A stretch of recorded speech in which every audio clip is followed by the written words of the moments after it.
دوسرے آسمان پر جب نبی پاک صلی اللہ علیہ وسلم تشریف لے گئے وہاں پر بھی دروازہ کھولا گیا. دوسرے آسمان پر عیسیٰ علیہ السلام اور یحییٰ علیہ السلام سے ملاقات ہوئی. تیسرے آسمان پر گئے رسول کریم صلی اللہ تعالی علیہ وسلم, وہاں حضرت یوسف علیہ السلام سے ملاقات ہوئی. چوتھے آسمان پر گئے نبی پاک صلی اللہ تعالی علیہ وسلم کی وہاں پر ملاقات حضرت ادریس علیہ السلام سے ہوئی, حضرت ہارون علیہ السلام سے. پانچویں آسمان پر حضرت ادریس علیہ السلام سے ملاقات ہوئی. چھٹے آسمان پر اولو العزم پیغمبروں میں سے سیدنا کلیم اللہ موسیٰ علیہ السلام سے ملاقات ہوئی. ان کے بعد پھر ساتویں آسمان پر پہنچے. ہر آسمان کی شکل الگ, ہر آسمان کی حیت الگ, ہر آسمان کے دروازے الگ, ہر آسمان میں فرشتے بھی الگ. ساتویں آسمان پر جب گئے نبی پاک صلی اللہ علیہ وسلم نے دیکھا ابو الانبیاء حضرت ابراہیم علیہ السلام وہاں پر تھے, ان سے ملاقات ہوئی. نبی پاک صلی اللہ تعالی علیہ وسلم نے سب سے ملاقاتیں کی.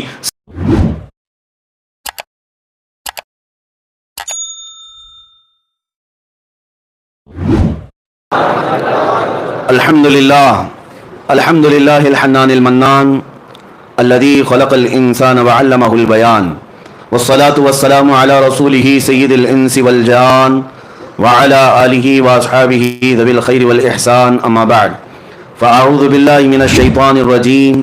بسم الله الرحمن الرحيم. سبحان الذي اسرى بعبده ليلا من المسجد الحرام الى المسجد الاقصى الذي باركنا حوله لنريه من آياتنا انه هو السميع البصير. صدق الله مولانا العظيم. بارگاہ رسالت معاب صلی اللہ علیہ وسلم میں درود پاک کا ہدیہ پیش کریں. اللہم صلی علی سیدنا و مولانا محمد معدن الجود والکرم وآلہ واصحابہ الکرام وابنہ الکریم وبارک وسلم صلاة دائمتا سرمدا ابدا.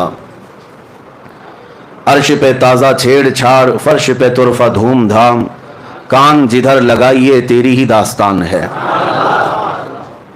عزیزان گرامی وقار, آج کی یہ پاکیزہ محفل نبی رحمت شفیع امت آقا نامدار مدینے کے تاجدار روحی فدا محمد رسول اللہ صلی اللہ تعالی علیہ وسلم کے سفر معراج کی یاد کا حسین موقع اپنی زندگیوں میں اس کے انوار و تجلیات لوٹنے کا اور اپنی نسلوں تک اس عقیدے کو منتقل کرنے کا آج حسین موقع ہے. یہ رات شب معراج کے نام سے پوری دنیا میں پہچانی جاتی ہے. آج یہ کھچا کھچ بھرا ہوا مجمع جو مصطفیٰ کریم صلی اللہ علیہ وسلم کے سفر معراج کو سننے آیا ہے اور اپنی زندگی میں پہلی بار نہیں سن رہے ہیں, ہر سال سنتے ہیں. ابھی نعت گو شاعر نے آپ سے کہا کہ مجھے دیکھنے یہ لوگ آئے ہیں. نہیں میرے عزیزو, حقیقت میں یہاں پر میرے مصطفیٰ کو سننے کے لیے آئے. اور ایک حقیقت میں آپ کو بتا دوں, معراج کی محفل میں آنے کا ایک عظیم مقصد سب کا یہ ہے کہ دل میں جو ہے وہ چہرے پر عیاں ہوتا ہے. آج جو ہے منافق بھی پہچانا جاتا ہے اور مومن بھی پہچانا جاتا ہے. ہم معراج کی محفل میں آتے ہیں یہ بتانے کے لیے کہ ابو جہل والے ہیں یا ابو بکر صدیق والے ہیں.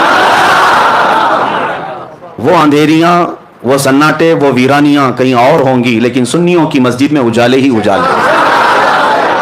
اس لیے کہ ہم رسول اللہ کے, جنت رسول اللہ کی, اور نور والے رسول ہیں تو محفلیں بھی نور ہی نور ہے.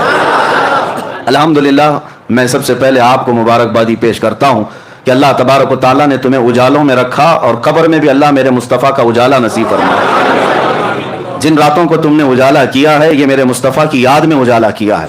ہاں, لوگوں کو آج ہزار اعتراضات ہونے دو, معراج کہاں سے ثابت ہے, معراج کی شب میں مسجدوں کو لائٹنگ کیوں کیا جاتا ہے, کیوں قمقمے لگائے جاتے ہیں, کیوں سجایا جاتا ہے, یہ سب اعتراضات چھوڑو. یہ ایمان و نفاق کی بات ہے, ایمان و نفاق کی بات ہے. میں تو یہی بات جانتا ہوں کہ تمہیں تمہارے چور بیٹوں کے برتھ ڈے پر سجانے میں کوئی اعتراض نہیں ہوتا, تمہارے ناجائز ہیپی اینیورسری میں سجانے کو کوئی اعتراض نہیں ہوتا, اور ہمیں کائنات کے دولہا کے آنے پر سجانے میں یہ اللہ تعالیٰ کی عطائیں اپنے اپنے نصیب کی بات ہے. تمہیں چوروں کی خوشیاں مبارک, ہمیں رسول پاک کی معراج ہے. ہم نبی پاک صلی اللہ تعالیٰ علیہ وسلم سے ریلیٹڈ ہر چیز کی خوشی دھوم دھام سے مناتے ہیں, اور اللہ نے سنیوں کو ہی یہ حصہ عطا کیا ہے, میلاد بھی تم ہی مناؤ, معراج بھی تم ہی مناؤ. ہاں, نبی پاک صلی اللہ تعالیٰ علیہ وسلم سے ریلیٹڈ ہر چیز تمہیں وراثت میں دی گئی ہے. ہاں, جن کا حصہ نہیں ہے, جن کا نصیبہ نہیں ہے, مولا نے انہیں دنیا میں بھی محروم رکھا ہے, اور انشاءاللہ قیامت میں دیکھنا ہے. عرش حق ہے مسند رفعت رسول اللہ کی, دیکھنی ہے حشر میں عزت رسول اللہ کی، دیکھنی ہے حشر میں عزت رسول اللہ کی۔ حقیقت میں آپ کو بتاؤں، معراج کا واقعہ سنتے آتے ہیں ہم بچپن سے، اور پھر ہم اس کو دہراتے بھی ہیں، اس لیے کہ بچے جوان ہو رہے ہیں، جوان بوڑھے ہوتے جا رہے ہیں، اور حالات ایسے کہ روز روز نئی تحقیقات اور نئی نئی افواہیں، کسی کی طرف سے اعتراض، کسی کی طرف سے شک ڈالنا، لیکن یہ محفلیں ہر سال آتی ہیں اور ہمارے ذہنوں سے شک کے غبار کو دور کر کے یقین پیدا کرتی ہیں، اور ہم اپنے بچوں میں یہ عقیدہ ٹرانسفر کرتے جائیں گے، اور یہی بات بتاتے جائیں گے اپنے بچوں کو کہ نبی پاک صلی اللہ تعالیٰ علیہ وسلم کی معراج یہ صرف اور صرف ایک واقعہ نہیں ہے، ایک کسوٹی ہے پہچاننے کی، ایک کسوٹی ہے پہچاننے کی۔ مانتے ہو کہ نہیں مانتے ہو یہ دیکھا جائے گا، کیونکہ میرے آقا صلی اللہ تعالیٰ علیہ وسلم کو اللہ نے بہت ساری خصوصیات عطا کی، سب حضور نے قوم میں نہیں بتائی، حضور کو بہت کچھ عطا کیا گیا ہے، سب امت کے سامنے میرے آقا نے نہیں بتائی، لیکن معراج کا سفر حضور کر کے آئے، بتانا کیا ضروری تھا؟ حضور کو اللہ نے نوازا ہے، نبی پاک صلی اللہ تعالیٰ علیہ وسلم کو قرب میں بلایا ہے، ساری نعمتیں اللہ نے اپنے حبیب کو عطا کی، لیکن آ کر کے میرے آقا نے امت کے سامنے رکھا کیوں، بتایا کیوں؟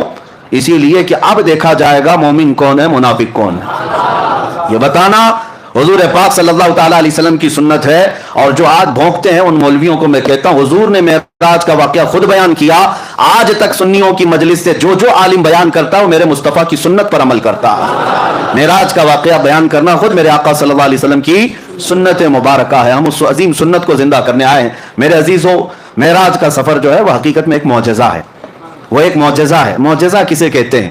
یہاں پر بہت ساری مجھے آج بحث کرنی ہے علمی اعتبار سے، دلائل کی روشنی میں، لیکن اس سے پہلے مختصر انداز میں واقعہ معراج کو عرض کیے دیتا ہوں۔ معراج کا سفر پہلے سن لیتے ہیں اور اس پر آنے والے اعتراضات، چاہے وہ جدید ٹیکنالوجی کے دور میں سائنس کے اعتبار سے کوئی یا کسی بھی اپنی من گھڑت تعویلات کی بنیاد پر اعتراض کرتا ہے تو ہم اس کا شافی و کافی جواب رکھتے ہیں۔ الحمدللہ نبی پاک صلی اللہ تعالیٰ علیہ وسلم کے اعلان نبوت کے بعد مسلسل کفار و مشرکین کی طرف سے تکلیفیں بڑھتی جاتی تھیں، ہر دن ایک نیا فتنہ، ہر دن صحابہ کی آزمائش، نبی رحمت صلی اللہ تعالیٰ علیہ وسلم کو کس طرح کی اذیتیں دی گئی، بائیکاٹ کیا گیا، سوشل بائیکاٹ کیا گیا، نبی پاک صلی اللہ علیہ وسلم کے غلاموں کو مارا گیا، قتل کیا گیا، شہید کیا گیا، سب دیکھا۔ نبی پاک صلی اللہ تعالیٰ علیہ وسلم نے اعلان نبوت کے 10ویں سال کے بعد غمگین تھے، آپ کا قلب اطہر غمگین تھا۔ اللہ رب العزت نے یہی 26ویں رجب کا دن گزار کر کے جو 27ویں شب آئی، جبرائیل امین کو بھیجا کہ جاؤ میرا محبوب کبیرہ خاطر ہے، میرا محبوب غمگین ہے، میں محبوب کو دنیا کی نہیں اپنے قرب کی لذتیں دینا چاہتا ہوں۔ ہم اور آپ پریشان ہوتے ہیں تو ہمارے دل کو بہلانے کے لیے کئی جگہ ہیں، کوئی پہاڑ کے اوپر جائے، کوئی سمندر کے کنارے جائے، کوئی باغیچے میں چلا جائے، یہ ہمارے اور تمہارے دل بہلانے کی جگہ ہو سکتی ہیں، لیکن اللہ کا محبوب جب غمگین ہو تو اس رسول کو دل بہلانے کے لیے اللہ نے دنیا کے کوئی مقامات نہیں رکھے، فرمایا سیدھے محبوب کو بلاؤ اور جنت کی سیر کراؤ اور عرش و کرسی لوح و قلم دکھاؤ، اور پھر لامکاں کی سیر کے بعد رب ذوالجلال کی قرب کی لذتیں دی جائے۔ میرے آقا صلی اللہ تعالیٰ علیہ وسلم کو کس طرح بلایا گیا؟ ہم اور آپ اگر دوست ہیں، بلانے کے کئی طریقے ہیں، میں خط بھیج کر کے بلا سکتا ہوں آپ کو، ٹیلی فون کر کے بلا سکتا ہوں، میسج دے کر کے بلا سکتا ہوں، یہ ایک بلانے کا ایک طریقہ یہ ہے۔ یا تو پھر آپ کو بلانے کے لیے بہت اعلیٰ محبت کا تقاضا یہ ہوتا ہے کہ اعلیٰ محبت کا تقاضا اپنی طرف سے کسی ایک کو قاصد بنا کر بھیجوں، اپنا معتمد کوئی ہو اسے قاصد بنا کر بھیجوں اور کہوں کہ آ جائیے آپ تشریف لائی، یہ عزت کا اعلیٰ درجہ ہوتا ہے۔ اور اس سے بھی اعلیٰ درجہ یہ ہوتا ہے کہ چل کر نہ ہو میں سواری بھی میں ہی بھیجتا ہوں، یہ محبت کا اعلیٰ درجہ ہوتا ہے۔ رب تبارک و تعالیٰ معراج کی رات جب اپنے محبوب کو بلایا، ویسے تو قرآن کی آیتیں ڈائریکٹ اتر رہی تھی، اللہ تبارک و تعالیٰ وہی فرما دیتا محبوب آ جاؤ میرے پاس، نہیں، عظمت اور محبت کا تقاضا یہ تھا، کائنات میں فرشتوں میں سب سے اعلیٰ جو اعلیٰ میں فرشتہ ہے وہ سید الملائکہ جبرائیل امین کو بھیجا گیا، جبرائیل امین کو بھیجا گیا، اور ساتھ میں براق سواری کو بھی بھیجا گیا۔ محبوب میرا جبرائیل کے اٹھانے کے بعد براق پر سواری کرتے ہوئے آئے، ورنہ میرے آقا صلی اللہ علیہ وسلم کو براق کی بھی ضرورت نہیں تھی، براق سواری کی بھی ضرورت نہیں تھی، کیونکہ براق ایک سواری ہے۔ آخر میں آپ معراج کے واقعے میں سنیں گے براق سواری بھی ایک جگہ جا کر کے رک گئی، اس کی لمٹ ختم ہو گئی، اس کے بعد کون چلا؟ سدرا سے بھی آگے کون گیا؟ جبرائیل امین سے پوچھو، وہاں سے بھی آگے کون گیا؟ ضرورت نہیں تھی، لیکن یہ عظمت ہے، یہ عزت ہے۔ حضور پاک صلی اللہ تعالیٰ علیہ وسلم سے اللہ تبارک و تعالیٰ جو محبت فرماتا ہے اس محبت کا تقاضا ہے۔ اب نبی پاک صلی اللہ علیہ وسلم کی حدیث سنتے ہیں، حضور نے خود فرمایا میں حتیم حرم میں یا حرم کا جو حصہ ہے مطاف، وہاں پر حضور صلی اللہ تعالیٰ علیہ وسلم آرام فرما رہے تھے. جبرائیل امین رات کے وقت آئے، 3 مرتبہ حضور پاک صلی اللہ علیہ وسلم کے پاس وہ آئے، اور تیسری مرتبہ حضور صلی اللہ تعالیٰ علیہ وسلم جب بیدار ہوئے تو عرض کیا کہ آقا رب ذوالجلال آپ کو اپنے جلوہ خاص میں دعوت دے رہا ہے، آپ چلیں سفر پر. حضور کو اٹھایا اور اتنا ہی نہیں بلکہ چاہے زمزم کے پاس لے جا کر حضور پاک صلی اللہ علیہ وسلم کا سینہ اطہر چاک کیا گیا، آپ کا دل مبارک نکالا گیا، اور جنت کی ایک تشتری میں انوار و تجلیات سے بھرا ہوا پانی تھا، اس پانی سے رسول کریم صلی اللہ علیہ وسلم کے قلب اطہر کو دھویا گیا، پھر دوبارہ آپ کے سینے مبارکہ میں رکھا گیا، اور اس کے بعد پھر جبرائیل امین نے عرض کیا براق سواری آپ کے لیے تیار ہے. نبی پاک صلی اللہ تعالیٰ علیہ وسلم جب براق کے پاس گئے، یہ سواری نہ پہلے آپ سے کسی کو دی گئی اور نہ قیامت تک کسی کو دی جائے گی. وہ رسول کریم صلی اللہ علیہ وسلم کا خاصہ ہے. وہ براق کیسی سواری تھی خود حضور فرماتے ہیں، خچر سے تھوڑا سا چھوٹی اور گدھے سے تھوڑا سا بڑی، خچر اور گدھے کے درمیانی حصہ تھا. اور اس سواری پر جب حضور صلی اللہ علیہ وسلم تشریف لے جانے لگے، وہ شوق سے اچھل کود کرنے لگا. جبرائیل امین علیہ الصلوۃ والتسلیم نے ارشاد فرمایا براق تجھے معلوم نہیں سید الانبیاء تجھ پر سواری کر رہے ہیں. براق نے یہی کہا کہ اسی شوق میں اور اسی مست و شادمانی میں رقص کنا ہوں. اور نبی پاک صلی اللہ علیہ وسلم اس پر جب سوار ہوئے تو اس براق کی تیز رفتاری کا عالم یہ تھا جہاں تک نظر پڑتی ہے اس کا پہلا قدم ہوا کرتا. اب وہ سواری سے میرے آقا صلی اللہ تعالیٰ علیہ وسلم نکلے، اور آپ کے سفر کی جو پہلی منزل تھی وہ بیت المقدس. تقریباً مکہ مکرمہ سے بیت المقدس کا سفر 1400 کلومیٹر کے فاصلے پر ہوتا ہے، 1400 یا 1500 اس وقت کے میل کا حساب جو بتایا گیا ہے. عزیزان گرامی، جب رسول کریم صلی اللہ تعالیٰ علیہ وسلم وہاں پر تشریف لے گئے، میں ایک چیز پر آپ توجہ دیں. جبرائیل امین دروازے کے باہر کھڑے ہو گئے اور حضور صلی اللہ علیہ وسلم اپنی سواری سے اترے.